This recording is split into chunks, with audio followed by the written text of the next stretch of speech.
સ્વામિનારાયણ સાક્ષાત અક્ષર પુરુષોત્તમ સર્વેભ્યઃ પરમાં શાંતિ આનંદં સુખમર્પયેત. શ્રી સ્વામિનારાયણ ભગવાનની જય. શ્રી અક્ષર પુરુષોત્તમ મહારાજની જય. શ્રી ગુણાતીતાનંદ સ્વામી મહારાજની જય. શ્રી પ્રમુખ સ્વામી મહારાજની જય.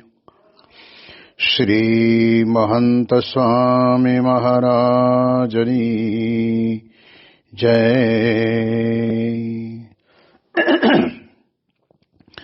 પ્રગટ ગુરુ હરિ પરમ પૂજ્ય મહંત સ્વામી મહારાજની આજ્ઞા અને આશીર્વાદથી આપણે બધાએ નિત્ય પ્રાતઃ કથાનો લાભ લઈ રહ્યા છીએ. આજે આપણા માટે ફેબ્રુઆરી મહિનાની 26મી તારીખ અને સોમવારનો મહાપવિત્ર દિવસ છે અને 1168મી સભા થાય છે.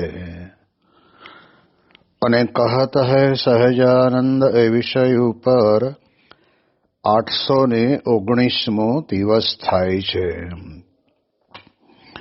ભગવાન સ્વામિનારાયણ ગરડા પ્રથમ પ્રકરણના 55મા વચનામૃતની અંદર આપણને અદ્ભુત વાત કરે છે. એ મુક્તાનંદ સ્વામીના પ્રશ્ન ઉપરથી આપણને વધારે વિશેષ સમજમાં આવશે. જીવને ભજન સ્મરણનો તથા વર્તમાનનો એક દ્રઢાવ કેમ રહેતો નથી? સત્સંગની અંદર આવ્યા સત્પુરુષના યોગ વડે કરીને આપણને પૂર્ણ પુરુષોત્તમ નારાયણ ભગવાન સ્વામિનારાયણની ઓળખાણ થઈ. આપણે આપણા જીવનના ઈષ્ટદેવ તરીકે તેમને શરણે ગયા અને પછી આપણે કરવાનું શું છે એ વાત પણ આપણને અહીંયા આગળ આ એક પ્રશ્ન ઉપરથી સમજાય છે. કારણ કે દરેક વ્યક્તિને ભગવાનનું ભજન કરવું એ મનુષ્ય જીવનની અંદર મનુષ્યનું જીવન સાર્થક થયું કહેવાય. પણ ભજન ન કરે તો મનની અંદર જગત સંબંધી ઘણી બધી પ્રકારના વિચારોના વમળો ચાલતા જ હોય છે. એટલા માટે થઈને મહારાજને મુક્તાનંદ સ્વામીએ પૂછ્યું કે હે મહારાજ, ભજન સ્મરણ તથા વર્તમાનનો એક દ્રઢાવ કેમ રહેતો નથી? ગઈકાલના દિવસની અંદર આપણે વાત કરી કે જો માનવી મનની અંદર નક્કી કરે કે મારે ભગવાન ભજવા છે તો પછી ગમે તેવા કપરા સંજોગો આવે તો પણ એ સંજોગની અંદર પણ ભગવાનનું નામ સ્મરણ ક્યારેય છોડે નહીં. એટલે જીવનની અંદર એક દ્રઢાવ કરી રાખવાનો છે. જેમ આપણને મહંત સ્વામી મહારાજે સત્સંગ દીક્ષા ગ્રંથની અંદર આપણને સમજાયું બીજા જ શ્લોકની અંદર કે દેહો યમ સાધનમ મુક્તેર નભોગ માત્ર સાધનમ. આપણને મનુષ્યનું શરીર પ્રાપ્ત થયું છે એ મુક્તિ માટેનું સાધન છે, ભોગ ભોગવવા માટેનું સાધન નથી. આ વાતનો વિચાર આપણા અંતરની અંદર હંમેશને માટે રહેવો જોઈએ. એટલે એના કારણે કરીને પછી આપણને સ્વામી કહે છે કે દ્રઢતા જોઈને મદદ કરે મોરારી. આપણી એવી દ્રઢતા હોય તો ભગવાન અને સંત આપણી ઉપર કૃપા કરે અને આપણને આવા વિષમ દેશકાળની અંદર પણ સાચવી લે.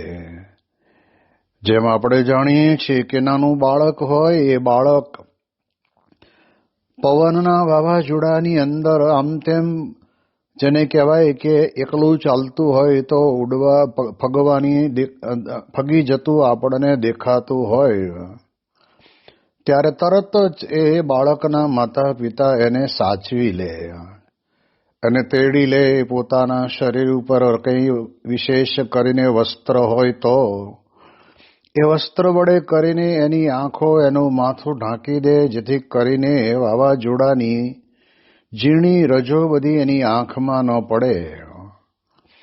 પરંતુ કહેવાય છે કે એક દ્રઢ આપણા જીવનની અંદર હોય તો, જ્યારે ઘણી વખત સંતો વાત કરે છે ને કે ભૂલ થાય ને તો આપણે ભગવાનની પાસે અને સંતની પાસે માફી માગી લેવી. પણ આજે ભૂલ કરીને કાલે માફી માગીએ ને વળી પાછી આજે ભૂલ કરીને કાલે માફી માગીએ એમ નહીં. એકાદ વખત આપણી ભૂલને ભગવાનને સંત માફ કરી દે, 2-4 વખત માફ કરી દે, પણ સદાયને માટે ભૂલ કર્યા જ કરીએ.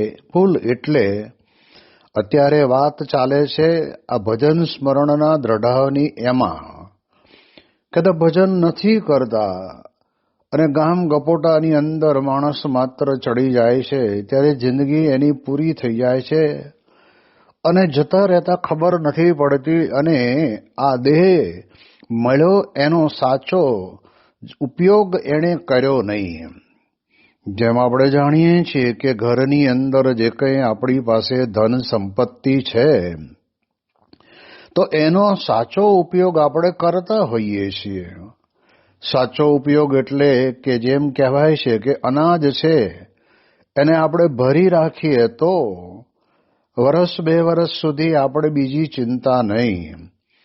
એમ આપણા જીવનની અંદર આપણું મનુષ્યનું શરીર આપણને પ્રાપ્ત થયું છે એ આપણે ભજન કરવા માટે, ભજન અને સ્મરણ બેય કરવાનું છે.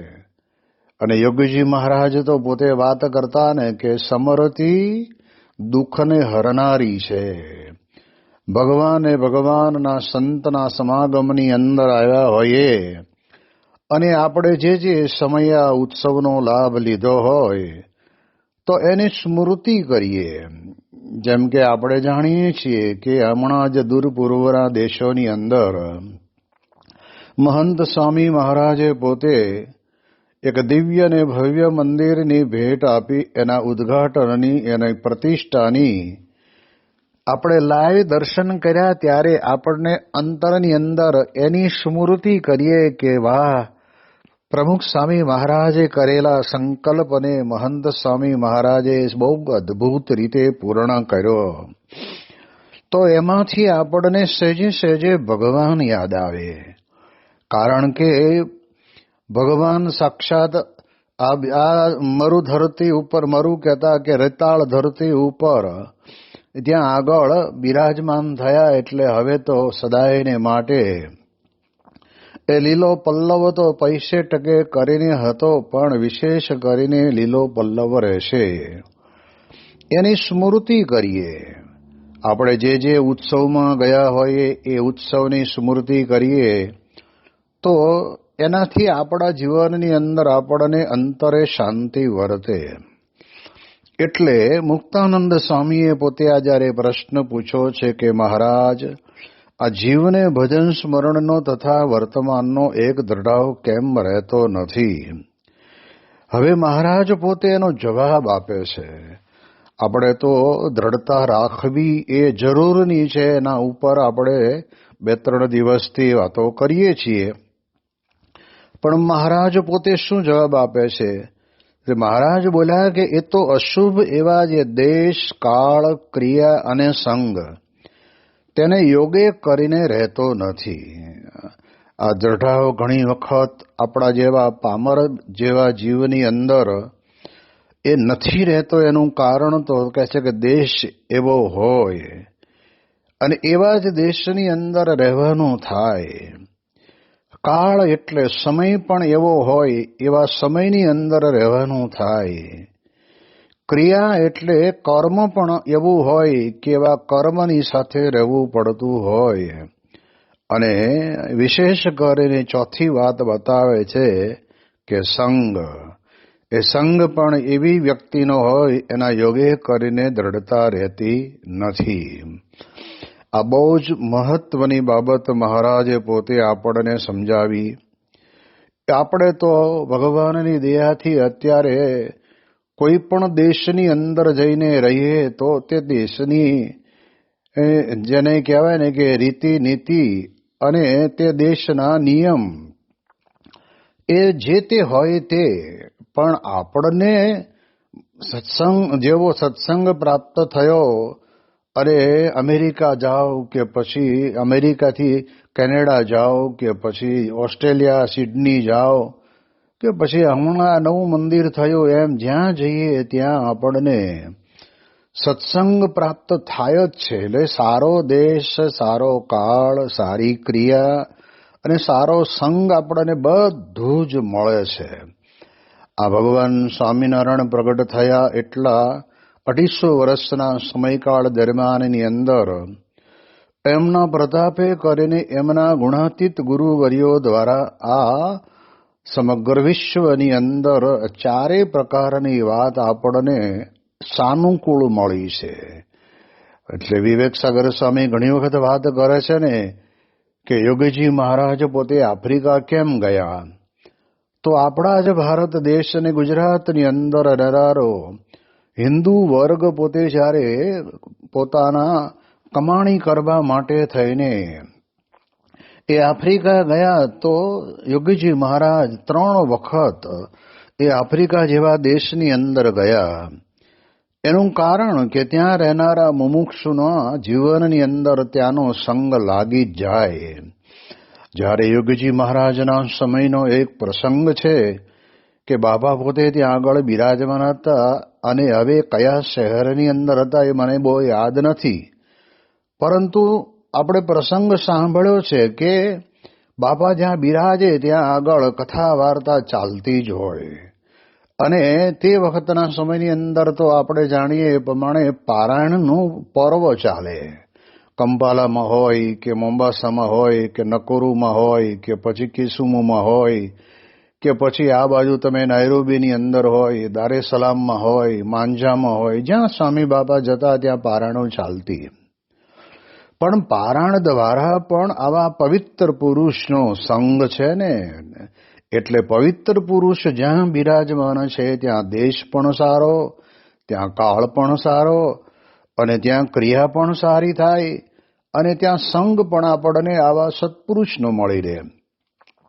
એટલે ગુજરાતમાંથી એક ભાઈ પોતાની માતા પિતાના આશીર્વાદ લઈને એ રળવા માટે થઈને આફ્રિકાની અંદર આવ્યા હશે, અને આવ્યા પછી તો એના લગ્ન થયા, પોતે સારું એવું કમાતા હશે, પરંતુ આફ્રિકા દેશની અંદર આમ દેશ તરીકેનું વાતાવરણ, ત્યાંના લોકો રહેનારા બધા જ આફ્રિકન લોકો, એટલે એ બધા ખાવા પીવાની અંદર કહેતા કે માંસાહાર અને દારૂની મહેફિલોની અંદર જ મજા માણતા હોય, અને હિંસા કરવી એ તો સહજ એ લોકોના લોહીની અંદર પડેલો હોય. આવા વાતાવરણની અંદર જ્યારે એને આવા કોઈ સત્પુરુષનો યોગ નહોતો થયો, ત્યારે એ પોતાના જીવનની અંદર એમાં જેને કહેવાય કે હિન્દુ તરીકેની પોતાની કારકિર્દીને ભૂલી જાય છે, અને એના કારણે કરીને દારૂના નશાની અંદર બરાબર ચડી ગયેલા. ઘરની અંદર કાયમ કે બેટા તું આ બધું કરે છે યોગ્ય નથી, તું મૂકી દે, કે મને પણ ખબર છે, પણ હવે એક વખત આના રંગે ચડી ગયા છીએ એટલે હવે બીજું મને કંઈ ગમતું નથી, માટે આ તો મારું ચાલુ રહેશે. અને ત્યારે ક્યારેક તો એના પત્ની પણ એવું કહેતા કે જો તમે આ મૂકી દો તો તમારા આ દારૂ પીવાનું મૂકવાના માનની અંદર, આમ આપણે ગામડાની અંદર કહે છે ને કે કંસારના આંધણ મૂકીએ, એટલે એ પણ કરવા તૈયાર હતા, પણ હવે મુકાય નહીં. એવામાં યોગીજી મહારાજ પોતે એક જગ્યાએ પારાયણ ચાલતી હશે અને બાપા પોતે બેઠા હતા અને વક્તા કથા કરતા હશે, અને ત્યારે એને બોર્ડ વાંચ્યું. પહેલાના સમયની અંદર કાપડની અંદર હાથથી લખી અને એક બેનર ટીંગાડવામાં આવતું, જેથી કરીને લોકોને ખબર પડે, ગુજરાતી હોય કે પછી હિન્દુ ધર્મને માનનારો કોઈ પણ વ્યક્તિ હોય, તો ત્યાં બોર્ડ લટકતું એણે વાંચ્યું કે પ્રગટ બ્રહ્મ સ્વરૂપ ગુરુ હરિ યોગીજી મહારાજ ભલે પધાર્યા. આપણી પહેલાની સંસ્કૃતિ હતી અને એ પ્રમાણે જ લખાતું. એટલે એને મનમાં થયું કે યોગીજી મહારાજ પોતે ભલે પધાર્યા લખ્યું છે તો હશે તો કોઈક આપણા ગુજરાતના જ. અરે એમ સમજીને ગાડી જ્યાં પાર્કિંગ હશે ત્યાં પાર્ક કરી અને પાર્ક કરીને પછી ત્યાં યોગીજી મહારાજ પોતે બિરાજમાન હતા અને ત્યાં જાય છે. હવે સત્પુરુષના સાનિધ્યની અંદર તો વાતાવરણ દિવ્ય જ હોય. જેમ કહેવાય છે ને કે જેટલા વિસ્તારની અંદર બેઠા હોય એ વિસ્તારમાં બધી જ જગ્યાએ પરફ્યુમ છાંટેલું હોય તો બેઠેલાને તો સુગંધ આવવાની જ છે, પણ બીજો કોઈ બહારથી આવે ને એને પણ સુગંધ આવે. એમ એકાંતિક સંતની સુગંધ એને આવવાની શરૂ થઈ.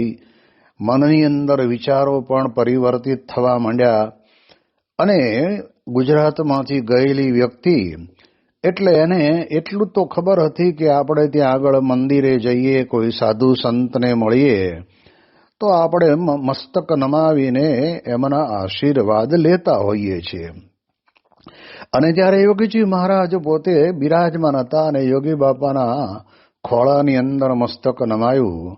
યોગીજી મહારાજે એના માથા ઉપર હાથ ફેરવો અને ધીરે રહીને આશીર્વાદનો ધબ્બો આપ્યો.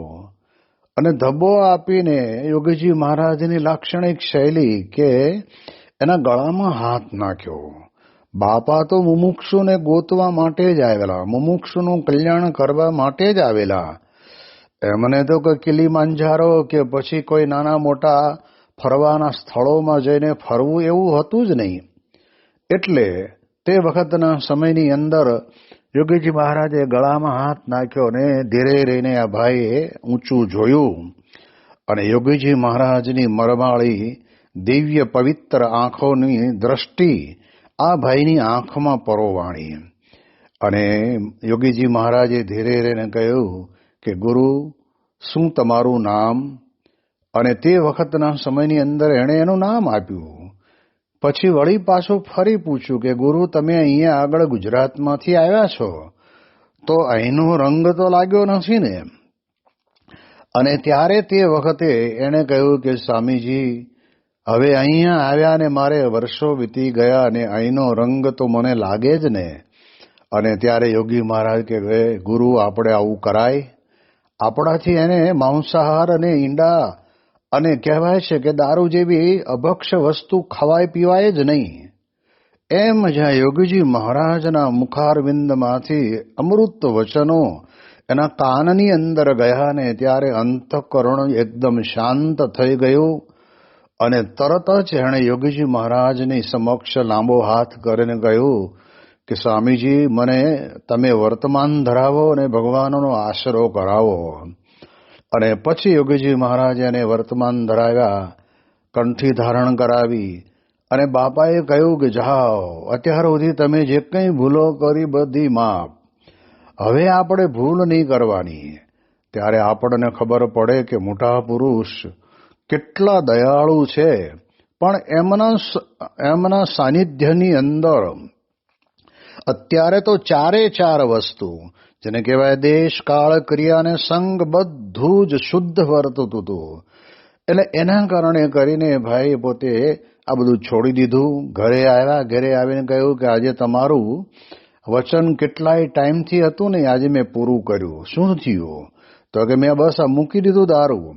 અને આ ભાઈ દારૂની મહેફિલો એવી કરતા કે ખાલી બોટલો ત્યાં આગળ તો જમીનનો કોઈ ટોટો નહીં, એટલે એ કઈ જગ્યાએ આમ ઢગલો પડેલો, એ વર્ષોથી ત્યાં ઢગલો પડેલો એમનામ રહેતો, એને કોઈ ઉથામે નહીં. અને ત્યારે તે વખતે એણે પછી કોઈને બોલાવીને કહ્યું કે આ ખાલી બોટલો બધી લઈ જાઓ અને જે થાય કિંમત આપી દો. ત્યારે એ જમાનાની અંદર 50,000 શિલિંગ ખાલી બોટલો લેનારો લઈ ગયો ને એ આપી ગયો. એટલું તો એમણે દારૂ પીધો હશે. પણ એનું મૂળ કારણ તો શું હતું કે દેશ, કાળ અને સંગ બધું જ વિપરીત હતું. સત્પુરુષનો સમાગમ નહોતો, સત્સંગ નહોતો. એટલે એના કારણે કરીને આપણે જાણીએ કે એ પ્રમાણે અહીંયા આગળ આવું થયેલું અને પછી તો ઘરના બધા રાજી થયા અને સત્સંગના રંગે રંગાઈ ગયા. ત્યારે આપણે વિચાર એ કરવાનો કે જ્યાં સુધી આપણને ગમે તે દેશની અંદર જઈએ પણ ત્યાં જો એ દેશનો રંગ લાગી જતો હોય તો એ રંગ ન લાગે એના માટે થઈને દરેક દેશોની અંદર મોટા પુરુષ પોતે ભગવાનનું ભજન સ્મરણ અને વર્તમાનનો દ્રઢાવ રહે ને એટલા માટે તો મંદિરો કરે છે. મહારાજે પણ પોતાની હયાતીની અંદર 28 વર્ષના ગાળામાં જે કાર્યો કર્યા ને એની અંદર પણ મુક્તાનંદ સ્વામી એ જ કહ્યું કે મહારાજ આ દુનિયાની અંદર કોઈક પ્રભાવશાળી વ્યક્તિ આવે તો એ પણ એક પોતાનું સ્થાન કરતો જાય અથવા તો કોઈક જગ્યા કરતો જાય અથવા આશ્રમ કે કુટીર કરતો જાય કે જેથી કરીને ભવિષ્યની અંદર પરંપરાની અંદર લોકો બધા ત્યાં આવતા જાય. તો મહારાજ તમે તો છેક અક્ષરધામમાંથી પધાર્યા તો આપ કંઈક કરો. અને ત્યારે મહારાજે મુક્તાનંદ સ્વામીની વાતને વિચારી અને એમણે 6 શિખરબદ્ધ મંદિરો કરી દીધા અને મંદિરોની પરંપરા આપી. પછી તો ગુણાતીતાનંદ સ્વામીએ પણ જુનાગઢ પંથકની અંદર ગામડે ગામડે ફરીને મંદિરો કર્યા. બાલમુકુંદ સ્વામીએ પણ કર્યા. આ બાજુ વડતાલની અંદર જે આચાર્ય થયા તેમણે પણ મંદિરો કર્યા. પણ વિશેષ મંદિરોની હારમાળ રચના કરી હોય તો એ બ્રહ્મ સ્વરૂપ શાસ્ત્રીજી મહારાજે પોતે અને એ યોગીજી મહારાજ અને પ્રમુખ સ્વામી મહારાજ અને વર્તમાન કાલે મહંત સ્વામી મહારાજે. એટલે શું છે કે જ્યારે મંદિરની અંદર વ્યક્તિ જાય છે ત્યારે માનવીનું મન ત્યાં આગળ પવિત્ર દેશ, પવિત્ર કાળ, પવિત્ર સંગ અને પવિત્ર ક્રિયા થતી હોય એટલે એના કારણે કરીને એને એનો એવો વિચાર થાય. જેમ મહારાજે પણ પોતે વચનામૃત ગઢડા પ્રથમ પ્રકરણના 18 કહ્યું જ છે ને.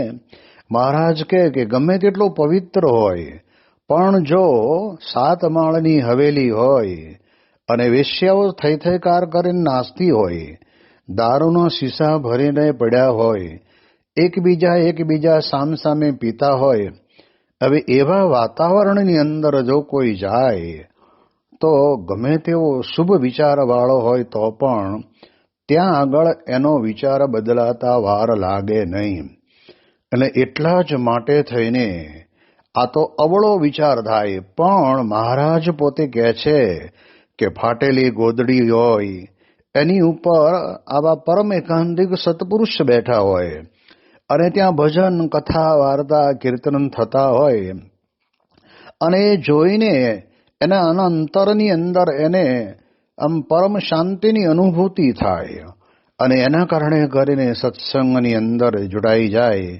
જ્યારે 1970ની અંદર બ્રહ્મ સ્વરૂપ યોગીજી મહારાજ પોતે આફ્રિકાની અંદર અને લંડનની અંદર મંદિરોની પ્રતિષ્ઠા કરીને જ્યારે દેશમાં પધાર્યા ત્યારે તે વખતે અમદાવાદની અંદર બહુ જ મોટું જબરજસ્ત જેને કહેવાય ને તે વખતના સમયની અંદર નગરયાત્રા નીકળેલી, જેને આપણે બધા અંગ્રેજીની અંદર પ્રોસેશન કહીએ છીએ.